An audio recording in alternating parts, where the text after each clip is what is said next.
who is Mike Sommers, President and CEO of the American Petroleum Institute and member of the Board of Directors of USEA. Mike, the platform is yours. Thanks for joining us today. Thank you so much. Before I begin my remarks, I do want to acknowledge the loss of my friend and longtime U.S. Energy Association Executive Director, Barry Worthington. A dedicated leader, Barry tirelessly promoted American energy and fought to bring infrastructure where it was needed most around the world. The breadth and the depth of energy voices and perspectives gathered here today are a testament to Barry's reach and his legacy.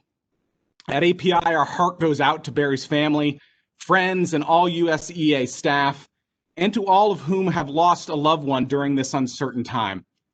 A month into 2021, a divided America faces more challenges than any time in modern history. But after a year of crisis, everyone can agree on something. We're all ready for a recovery. So we at API are encouraged to hear President Biden's Inauguration Day call for unity.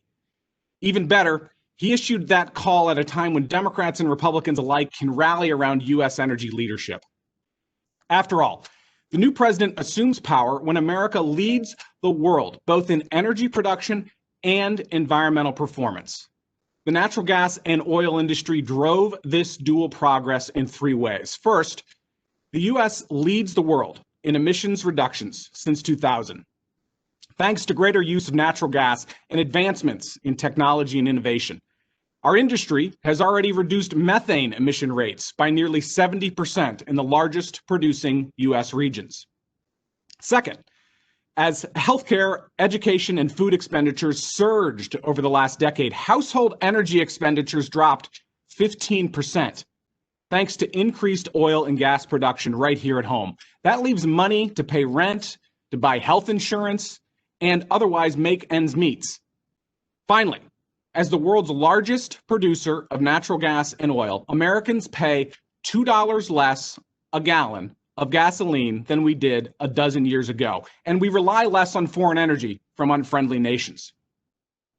Poised to build on this energy progress, API congratulated President Biden moments after he took the oath of office. We pledge to work with his administration when we can, and we will oppose when we must.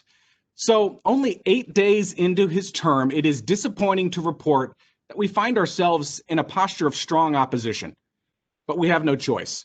President Biden's energy policy actions have completely undercut his message of unity and his mandate for economic recovery.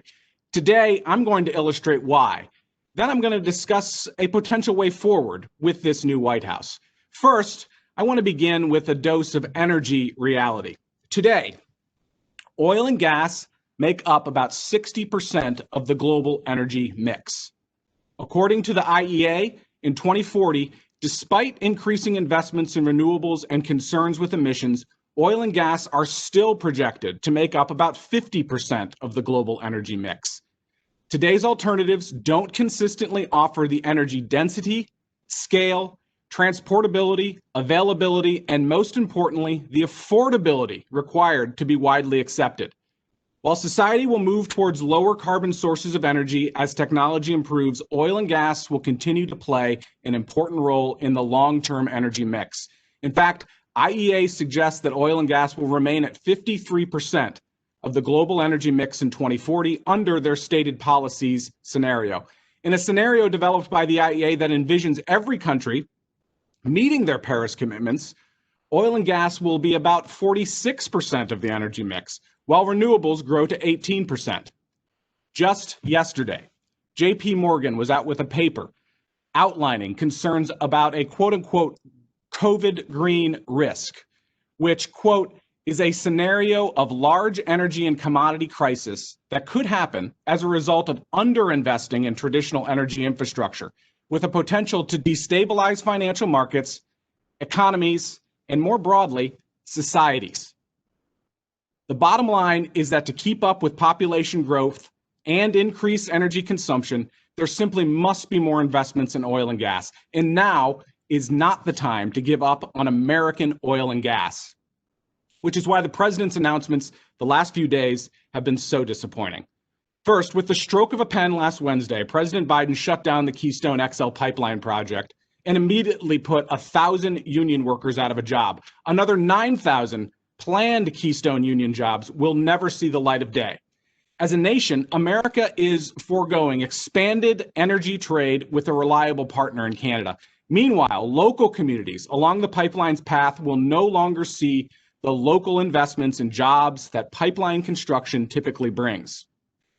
Hours after the Keystone news, the Department of Interior announced what amounted to a temporary suspension on new leases and permits for natural gas and oil development on federal lands and waters. Then yesterday, the administration turned that temporary suspension into an indefinite moratorium. From afar, in the halls of power, it's easy to call for bans and leasing, but up close, you see it's a lifeline to local economies, governments, and schools.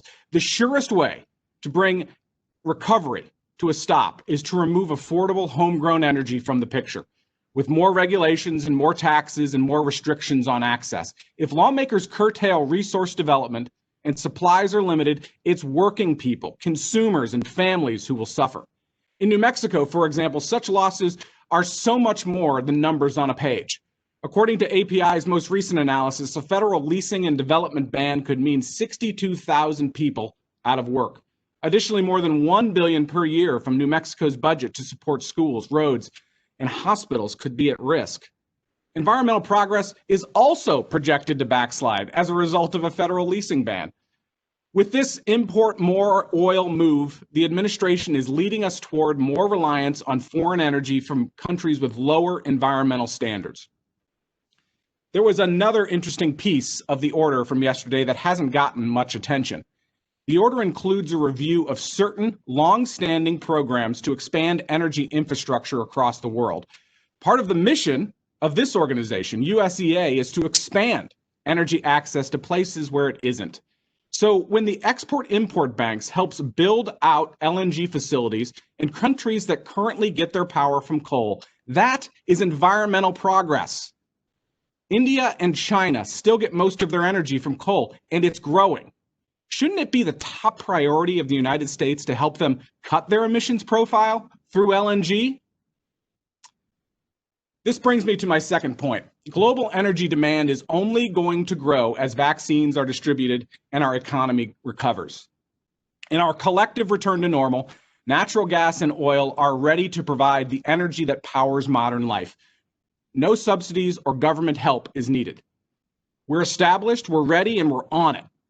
That's why collaboration, not conflict, is the way forward for energy and America.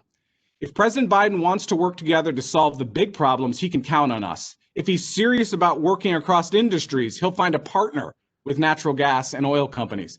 It's better to find solutions than to fight.